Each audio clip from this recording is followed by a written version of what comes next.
जय जय जय भीम, जय जय जय जय जय भीम। सम्राट अशोक, आदरणीय भिक्खु संघ, सामने बैठे हुए सभी हमारे नेतागण, उपासक उपासिकाओं, सभी को क्रांतिकारी जय भीम। साथियों, पहले तो आप सब लोग को गर्व होना चाहिए कि जो हमारा इतिहास, हम बहुजनों की सांस्कृतिक विरासत, जिस बुद्धिज्म को षड्यंत्र से मनुवादियों ने खत्म करने का काम किया, बौद्ध मठ, बौद्ध भिक्षु, शिलालेख, सब कुछ खत्म करके बुद्धिज्म को नष्ट करने का काम किया, आज जमीन के सीने से जहां भी खुदाई होती निकल के सामने आ रहा है।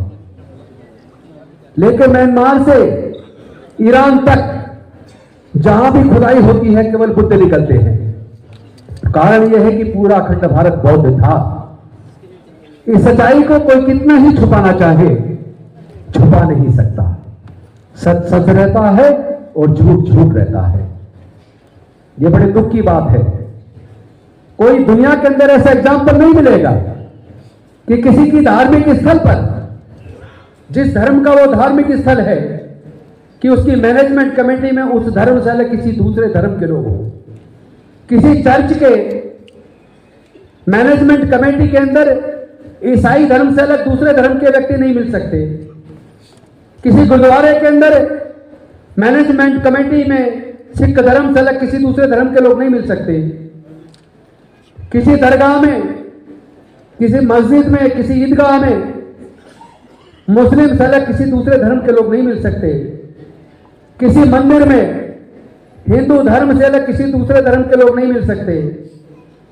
वहां इस पूरे दुनिया की बौद्धों की आस्था का केंद्र महाबोधि महाविहार, उसके मैनेजमेंट कमेटी में 4 पंडे क्यों, और उसमें भी एक महंत परमानेंट स्थायी सदस्य, वो उसके मरने के बाद उसके बच्चे, उसके मरने के बाद उसके बच्चे। महाबोधि महाविहार वो जगह है, वो बौद्धों की आस्था का केंद्र है जहां तथागत बुद्ध को ज्ञान की प्राप्ति हुई। और जिसको अभी पूर्व वक्ता 5 पांडव बोल रहे थे, अपने मुंह से भी कहीं मत बोलिए। वो पंचवर्गीय भिक्खु हैं जिनको तथागत बुद्ध को ज्ञान प्राप्त होने के बाद उन्होंने ज्ञान देने का काम किया। आपने वो वीडियो देखा होगा, उनका वस्त्र हटा के भी दिखाया गया, वो सारे पंचवर्गीय भिक्खु हैं। और साथियों, ये जो 13 तारीख को जो घटना घटी, यह शर्मनाक घटना है, पर उससे भी ज्यादा शर्मनाक घटना 12 को घटी। जो आदरणीय भंते वीराचार्य जी, या जो हमारे नागपुर के लोगों के साथ या भिक्खुड़ी के साथ जो घटना घटी, वो तो शर्मनाक है। उससे भी ज्यादा शर्मनाक घटना 12 तारीख को सरकार के द्वारा रची गई।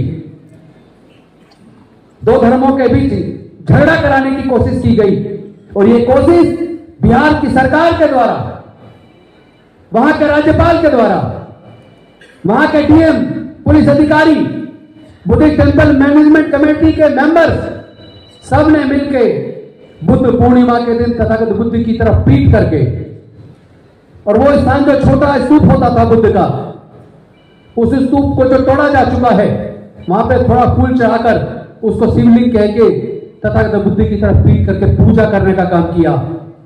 ये पूरे दुनिया की बौद्धों की आस्था पर हमला था, एक तरीके का देशद्रोह था। पूरे देश में दंगे कराने की साजिश थी। वो अलग बात है कि बौद्ध लोग शांति प्रिय होते हैं, और कहीं ना कहीं इसे हमारी कमजोरी मान लिया गया है। ये हमारी कमजोरी नहीं है। हम अपनी लड़ाई को लड़ना भी जानते हैं और जीतना भी जानते हैं। और अगर याद ना हो तो याद दिला दूं, 1 जनवरी 1818 को आपको सबको याद होगा, 500 महार सैनिकों ने, वीर सैनिकों ने 28,000 की पेशवाई सेना को निस्तेनाबूद किया था। वो खून हमारे रगों में है। डॉक्टर बाबा साहब अम्बेडकर का खून हमारे रगों में है।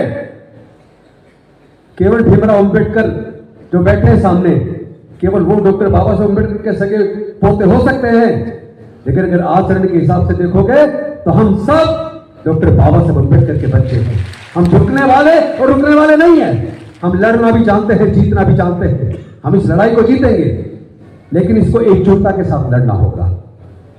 कुछ लोग हमारे ही बीच में आरएसएस, बीजेपी और उनकी केंद्र की सरकार के द्वारा डाले गए हैं, चीवर, यहां तक कि चीवर पहन के, और वो हमारे धर्म के खिलाफ काम कर रहे हैं।